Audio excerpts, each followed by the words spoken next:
I have a good friend who asked me to take a look at his generator. Now, every time I saw it sitting in his garage, I never asked him if it even worked, and I guess the answer was no. So he let me take it home in hopes that I can try to figure out what was wrong with it. I'll let you know, I had to do quite a bit of diagnostic work to it before I finally figured out what the issue was. Now, this repair almost made me give up working on small engines, or at the very least, consider a new hobby. What's up, everyone, and thank you for stopping by. Today's project is this PowerMate generator, and the problem is that it won't start. Now, this thing belongs to a friend of mine who I've known for over 20 years and is also a very accomplished individual. Whatever goal they set their mind to means they're going to try their hardest to achieve it. So when they handed this one to me, I knew this was going to be a tough repair, and I hate to say it, but it almost got me. Now, I'm going to try and repair this generator. However, it may not be the exact repair you need to make to yours. We'll explore other options later in the video. Now, we're only going to mention what these other options could be. We don't have enough time to look into them, but if you need more information on these options, you're welcome to ask as many questions as you need to. As you can see, they started to work on this project before they decided to stop, and it looks like they only removed the air box. Now, this is not ideal because I like to get them untouched, but I'll get over it. The first thing I want to do is to look it over and see if there's anything wrong with it. So it looks like there's plenty of oil in the engine, which is very important on this particular engine because it has a low oil shutoff sensor. If you have something like this on your generator, always check the oil level first if you have starting issues. The next thing I noticed was that the fuel shutoff valve, which allows fuel to travel from the tank to the carb, was in the open position. Hopefully my friend just turned it to this position and it wasn't open the entire time while in storage. The reason why is if it was in the open position and the fuel goes bad in the tank, it'll also destroy the carb with it. The worst part about this situation is that there is old fuel in the tank. So how do I know it's old? First off, it doesn't smell like gasoline anymore, and to best describe it, it smells kind of sour, or more like mineral spirits, or possibly linseed oil. That means we'll definitely need to drain this fuel if we want to get the engine to start. The next thing I want to do is to put some fuel into the carb's throat and try starting it.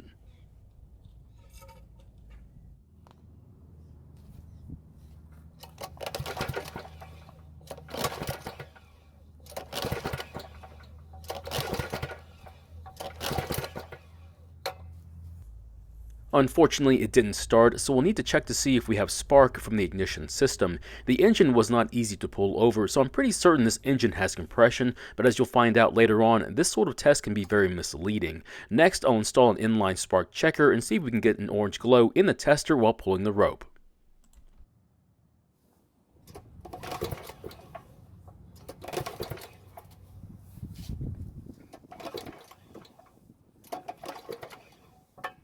Now I know it was really tough to see, so here's a still frame to show you that there was an orange glow. That means we do have a working ignition system. If you have a tough time seeing it like I do with my eyes, try doing the test in a very shady area. Next, I want to remove the spark plug and see if there's anything wrong with it.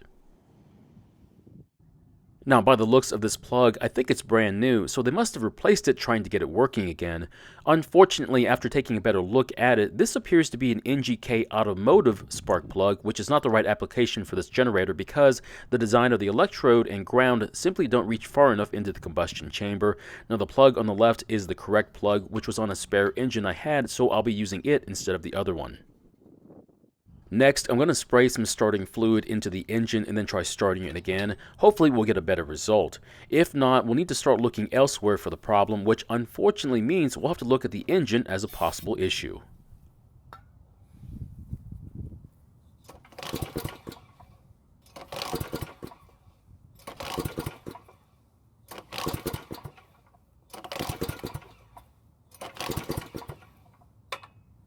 So unfortunately, yet again, it didn't even try and start. That means we'll need to use my compression tester to see if the engine is just too worn out to start and run.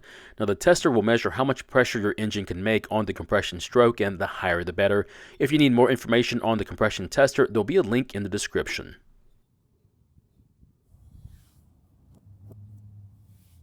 Before I use my tester, I'm going to use that time to allow the fuel to drain from the tank and then take the carb off as well, seeing as how more than likely we'll have to take a look at it anyway. As you can see by the color of the gasoline, it's much too dark, which is a clear sign of oxidation over time. Just as a comparison, here's what some fresh gasoline looks like. Now the old gasoline will not be wasted as I'll keep it as a cleaner for very dirty parts. If you don't want to do that, put the gasoline in an approved container and take it to your local hazardous waste center. Unfortunately, unless you know how to remove studs by doubling up fasteners, you'll need to use an E-socket to remove them, which I hate to say most people just don't have. Now this will be my first time working on this style of carb, so hopefully I'll be able to figure it out. Once the carb is off the engine, I'll then install the tester. Now to use the tester, simply pull the rope several times.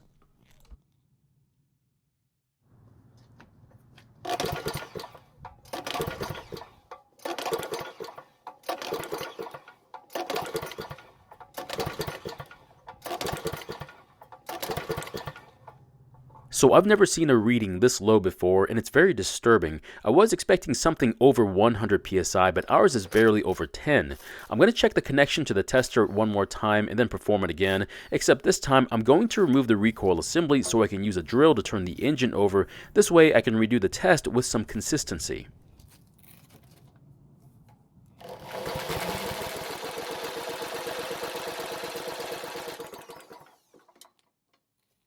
So the reading is only slightly higher at around 23 psi, which is not a real improvement. That would mean we have a serious issue with this engine and we need to examine it. The easiest part to look at without taking it apart is the valve train, which is pretty easy to get to. We just need to remove the fuel tank to get to it. To remove the fuel tank, we just need to disconnect the fuel line from a convenient point and then remove the self-tapping screws around the tank. You don't need to remove the heat shield, but for filming purposes, I'm going to get it out of my way. Now, with the tank out of the way, we can finally see what appears to be the dirtiest valve cover I think I've ever seen. Before I touch it, I'm going to clean some of the dirt off of it. After that, we need to remove 4 bolts, and then we can take it off the engine. What we're supposed to see when we take it off are 2 rocker arms, 2 push rods, 2 jam nuts, and 2 valve springs, but what we find is not what I was expecting.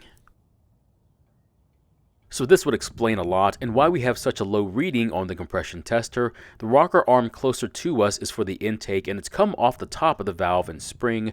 What that means is that the intake valve is not working like it's supposed to, which would not allow any air or fuel into the engine to be compressed. Now, by the looks of it, it seems as though the stud has come loose in the head of the engine. I'm curious as to why it came loose. It could have been loose from the factory, and it's just taken this long to finally get bad enough to stop the engine, or the threads might be damaged. Either way, I just can't tighten it back down. I think I have to remove the stud and see if there's any damage to it. While it's still in the engine, I'm going to hold onto the adjusting nut so I can break the jam nut loose. Now I'm glad to report that the jam nut did not come loose, so it's only the stud that's the problem. After that, we can then remove the stud along with everything on top of it. After removing the stud, I don't see any extra material from the head on the threads, nor do I see any damage to them. That means we can just clean any oils off the threads and then apply some thread locker to it and then tighten it down. Now, if the threads had been damaged, I would probably install a helicoil. It's not a great solution, but it would definitely work. Now, after making sure the stud is not going to come loose again, I'm also going to make sure the exhaust stud isn't loose either, and luckily it's very tight.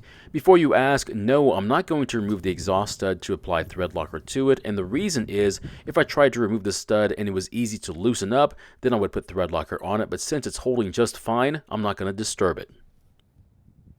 So I'm going to use a 4/1000 of an inch shim to set the clearance between the rocker arm and the top of the valve. Now normally I would set the piston to top dead center, but instead I'm going to show you the easy way. Simply rotate the engine so that one of the rocker arms is pressing down on the valve. It doesn't matter which one, but I'm going to have the intake rocker in the down position so I can check the clearance for the exhaust first. After sliding the shim in between the rocker and the top of the valve stem, I should feel the shim drag between them, where the shim isn't too loose nor is it too tight, and that's exactly what it's doing. That means the exhaust is in tolerance and it's where it's supposed to be. The intake, of course, is where our issue is going to be at. Next, we'll rotate the engine until the exhaust rocker is pressing down on the exhaust valve, and then we can check the intake clearance like we did for the exhaust. So immediately it's loose as to be expected, and to make the clearance a little smaller, I'm going to turn the adjusting nut clockwise until I feel the shim drag like it did for the exhaust valve. It only takes slight adjustments, but eventually I feel it dragging just like it did earlier for the exhaust. Next, I'll install the jam nut so it won't back off. This is when things go terribly wrong. After holding the adjusting nut and tightening the jam nut, we need to check the clearance one more time just in case it changes, and sure enough, it did just that. It's now too loose and we need to make an adjustment. Now, if you could get a third hand for this part, it'd be really helpful. While the other two are turning the adjusting nut or turning the jam nut, the third hand would be moving the shim to feel for the drag. Once again, I think I've got it, so I'll lock it down and then I'll check it one more time. Now, after rotating the engine and checking both sides, I can feel the shim barely drag between the valve and the rocker arm. Once I'm satisfied, I'm going to put everything back together. Now, this sort of repair isn't tough to do, especially once you've done it a few times, but the issue is the first time can be rather tricky. It certainly helps having someone there to talk you through it. Before I put the tank back on, I'm going to do another compression test to see how much it's changed.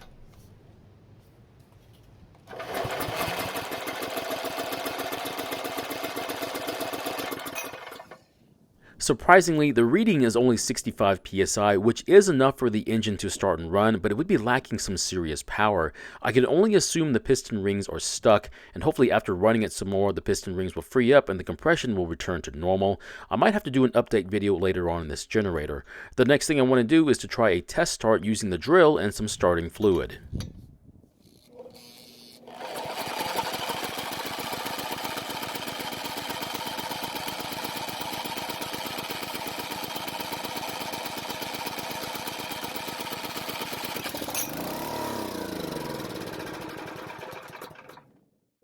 So after all that diagnostic work, we finally get to hear it run. The next step is to work on the fuel system, but unfortunately, if I continue doing that in this video, the entire video would be just shy of 30 minutes, so this is where we have to stop. In the next video, our goal is to have it running and making power by the end of the video.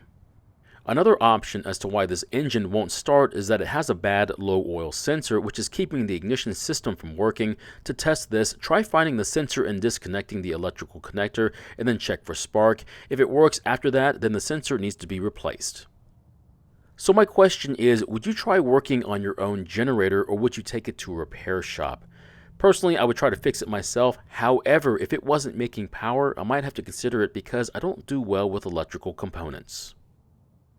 Thank you for watching. I really do appreciate your time here. Please feel free to ask me questions about this project or your own projects, and I hope to see you in the next video.